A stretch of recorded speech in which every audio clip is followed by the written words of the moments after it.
So in this section, we're going to begin our discussion on a type of function called a rational function. So let's start with the definition for a rational function. A rational function is basically a fraction where you have a polynomial function on the top for the numerator and a polynomial function on the bottom for the denominator. And so our definition on our slide basically says that a rational function is a ratio, which means fraction, of two polynomial functions.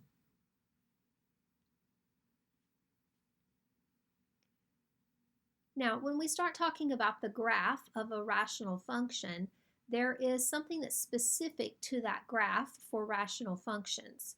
Rational functions have what are called asymptotes on the graph. An asymptote is like a boundary line on the graph. It is a line that the graph can approach, but it can never touch it and it can never cross it. And there are three types of asymptotes that we're going to look at in this section. There are vertical, there are horizontal, and there are oblique. And sometimes the oblique asymptotes are called slant asymptotes. So we're going to take these one by one and look at some examples.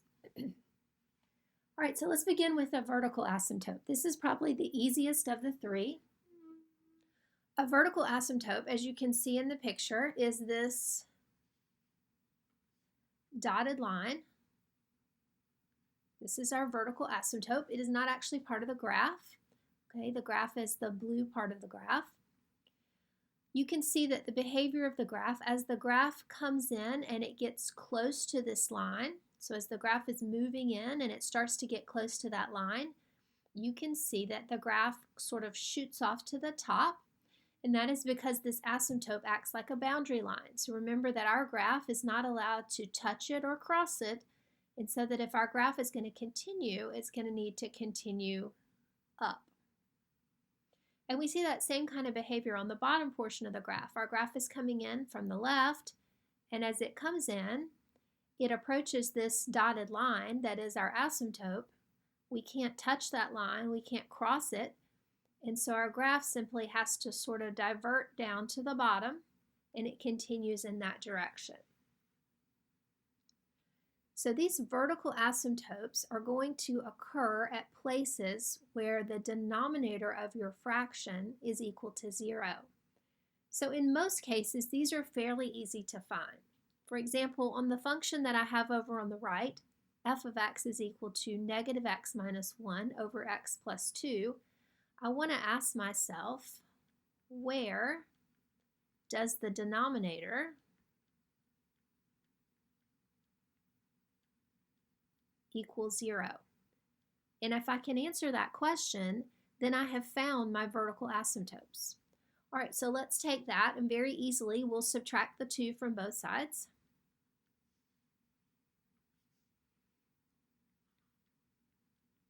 And we see then that we have a vertical asymptote at x is equal to negative 2, which is the line that we drew on the graph.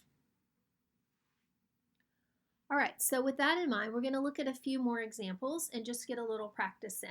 Remember, vertical asymptotes, we're looking at places that cause the denominator to equal 0. All right, so let's begin with our first problem. We have the function x over x squared plus 4. Remember that the question becomes,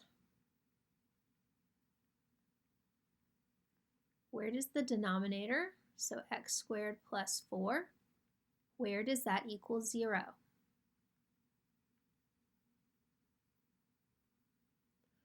All right, and so we solve that equation for x, and we note that when we do that, we subtract the 4 from both sides. That's going to give me x squared is equal to negative 4.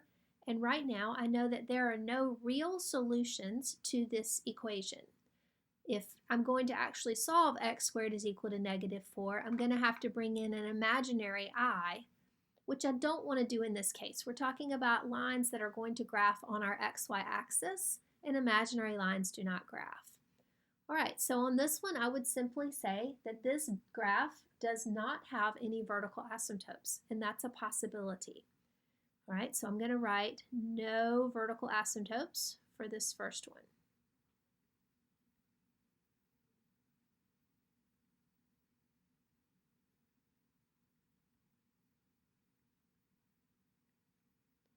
All right, so let's go ahead and look at the second one. So we have x plus 7 over x minus 3.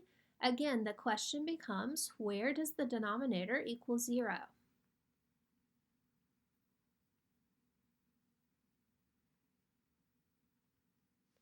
And so this one is easy enough to solve. We can add 3 to both sides. And when we do that, we get x is equal to 3. So that's going to be my vertical asymptote. I will have a vertical asymptote at x is equal to 3.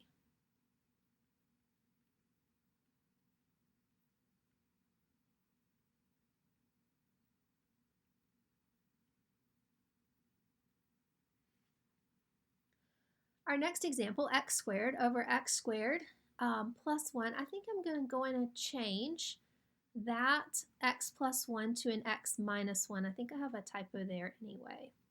All right, so let's do it that way. I'm going to rewrite it just so that we can see it. X squared over x squared minus 1. Let's pretend that that is our function. All right, and so the question becomes, where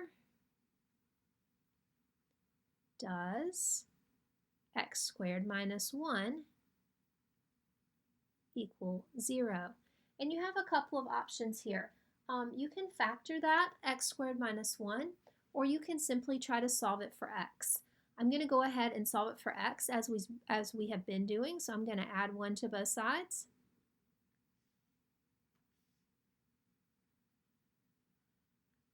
That's going to give me x squared is equal to positive 1. And then I'm going to take the square root of both sides. Remember that in an equation, if you take the square root of a number, the answer is going to be either positive or negative. And so this particular graph will have 2 vertical asymptotes. So we're going to have a vertical asymptote at x is equal to 1.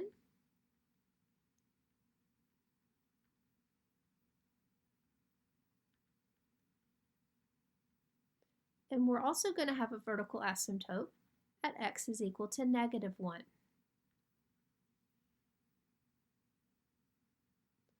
All right, for our last problem, we have function g, which is x squared minus 9 over x squared plus 4x minus 21.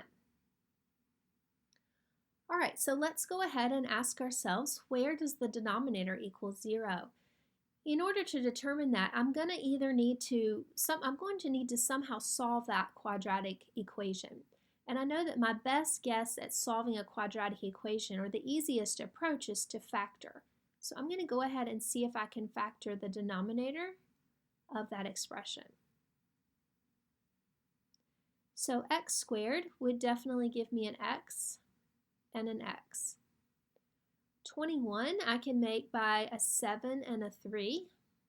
And that's a good choice because I know that 7 and 3 can combine to give me the middle term, which is 4.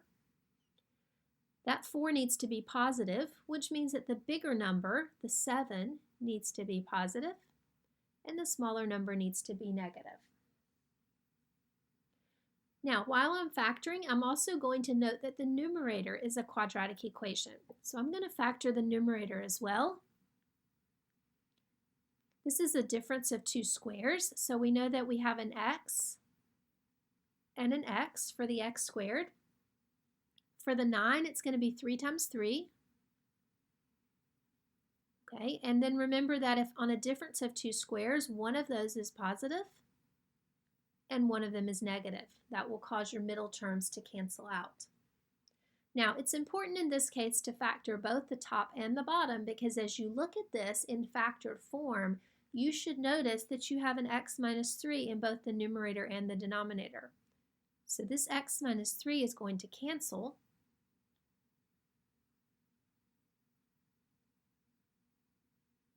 And so the only vertical asymptote is going to be where x plus 7 is equal to 0.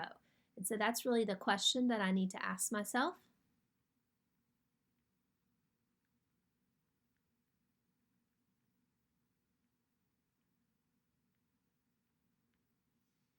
And so again, subtracting the 7 from both sides.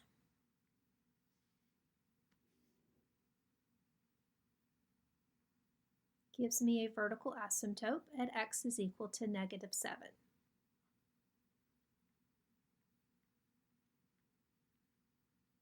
Now, if you have access to a graphing calculator, these are very easy to check because these vertical asymptotes should show up on your calculator. And so you can check to be sure that you're on the right track with finding the vertical asymptotes.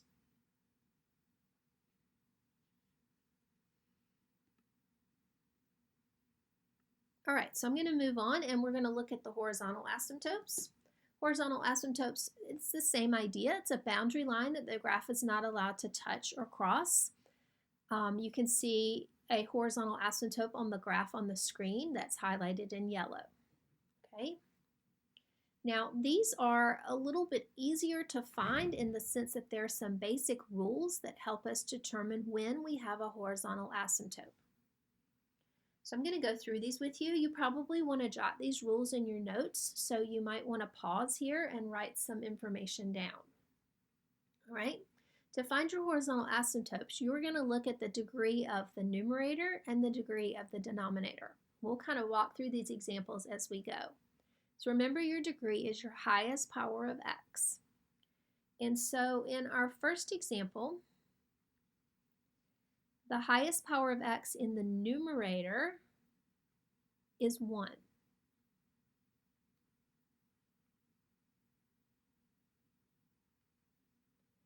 And the highest power of x in the denominator is 2.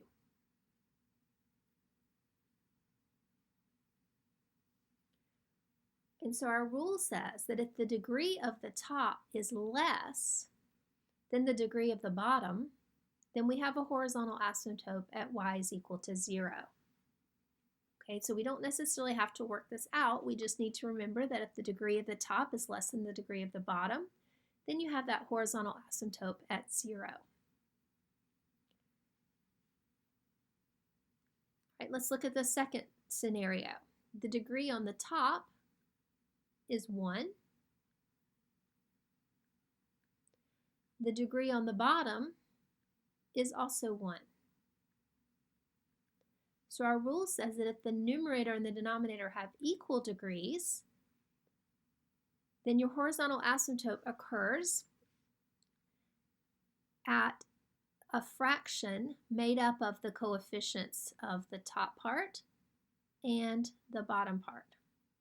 Right? So our horizontal asymptote is going to be y is equal to 9/5. We use our coefficient on the largest term for both the top and the bottom and make a fraction out of it.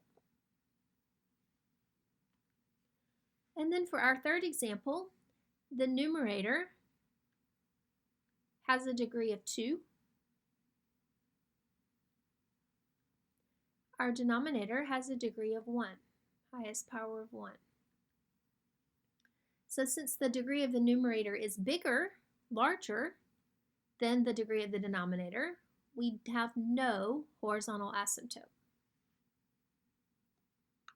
All right, so again, if you haven't jotted this down, you may want to go ahead and make yourself some notes so that you have these rules written down.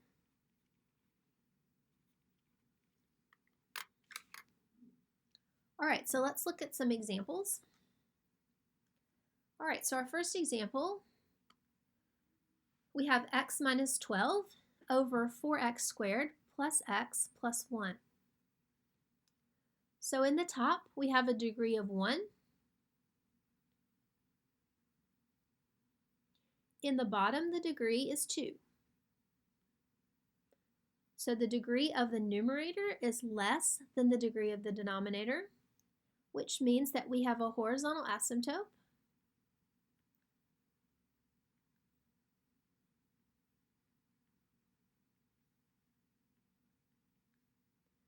At y is equal to 0.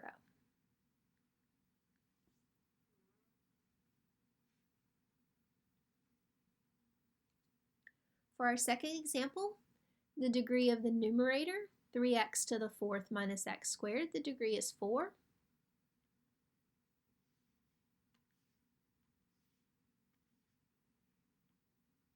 The degree of the denominator, x to the third minus x squared plus 1, is 3. So we have a situation where the degree of the top is larger than the degree of the bottom, which means that we have no horizontal asymptotes.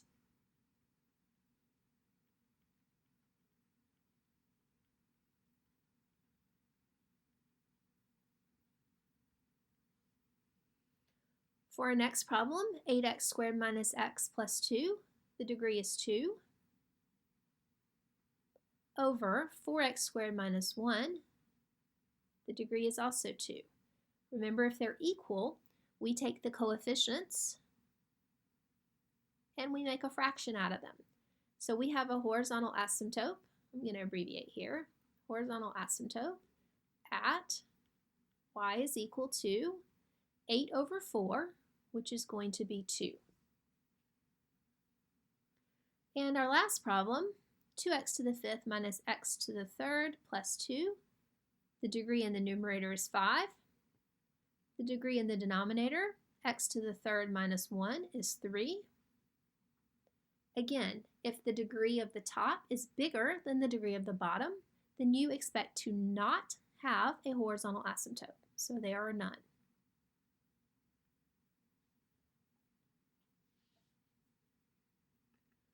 All right, the last type is the oblique asymptote. These are found using division. You can see that it is a slanted line on the graph. We have an oblique asymptote that is the green line on the graph. These only occur in certain situations. They only occur if the degree of the numerator is exactly one more than the degree of the denominator. So in lots of cases, we simply do not have an oblique asymptote. All right, so let's look at the same 4 examples that we just looked at for horizontal, and let's try to determine if we have oblique. All right, so remember, degree of the numerator needs to be one more than the degree of the denominator. So on our first example, we would not have an oblique asymptote because the degree of the top is 1 and the degree of the bottom is 2. On our second example, 3x to the fourth minus x squared over x to the third minus x squared plus 1, that particular problem we do have a an oblique asymptote because the degree of the numerator is 4 and the degree of the denominator is 3. So once I know that I have a oblique asymptote, I need to find that asymptote using division. Now, we've talked about synthetic division in class. Synthetic division is not going to work for a problem like this. Synthetic division works well if you're dividing by x minus a number or x plus a number. But because our denominator is much more complicated than that, we're going to have to revert to long division. So I'm going to go ahead here and show you how to do it.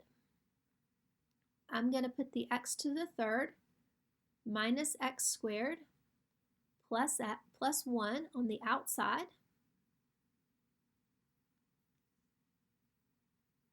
And I'm going to divide into 3x to the fourth.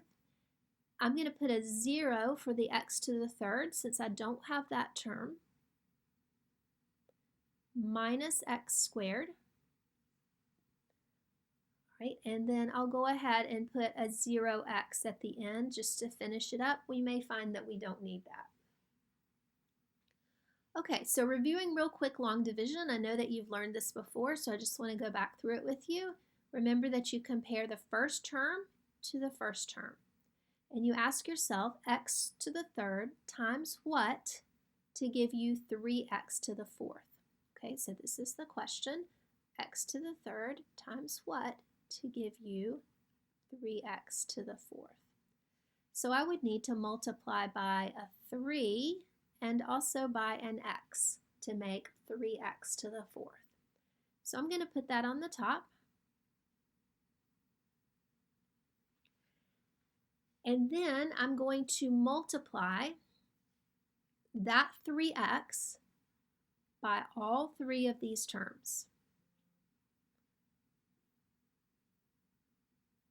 So 3x times x to the third is going to be 3x to the fourth. 3x times a negative x squared is going to be negative 3x to the third. 3x times 1 is going to be positive 3x, and I'm going to keep things lined up, so I'm going to move it over.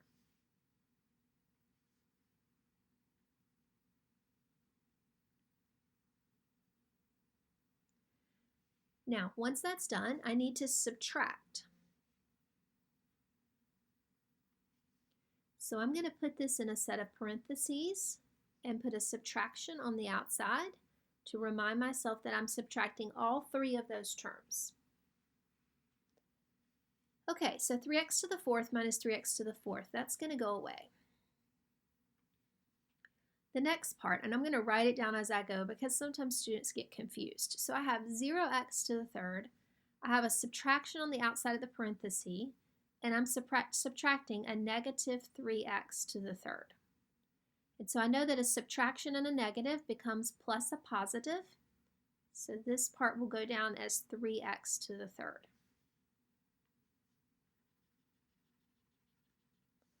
All right, so let's look at the next one. We'll have a minus x squared that just kind of gets dropped down.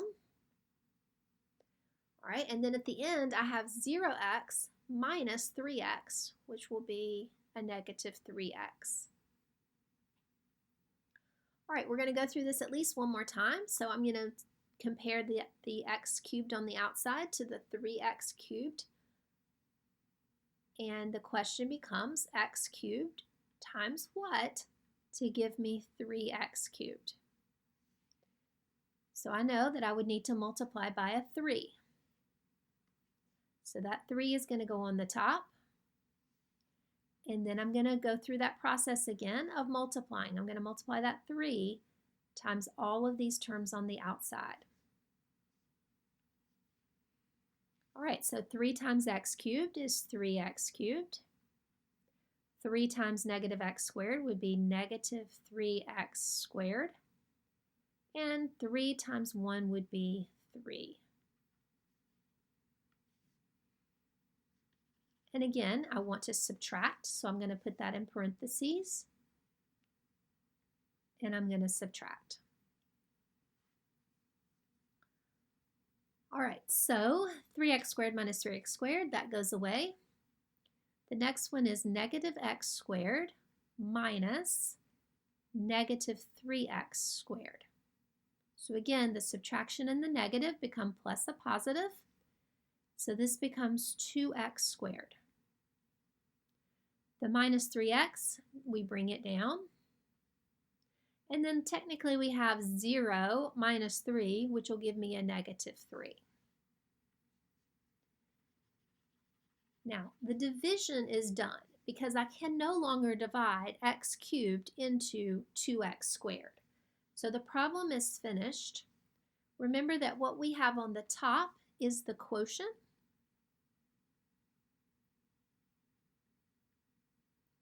And what we have on the bottom is the remainder. Now, when we are talking about finding oblique asymptotes, the only part that we're concerned about is the quotient. So our oblique asymptote is going to be y is equal to 3x plus 3. All right, using that quotient, we ignore the remainder. All right, so let's go ahead and finish the other two. On the next one, the degree of the top is equal to the degree of the bottom. Remember, we're looking for a situation where it's one more than the bottom. So this one would not have an oblique asymptote. And the last one has a degree of 5 on the top and a degree of 3 on the bottom. Again, we need a situation where the top is one more than the degree of the bottom. So this one also does not have an oblique asymptote.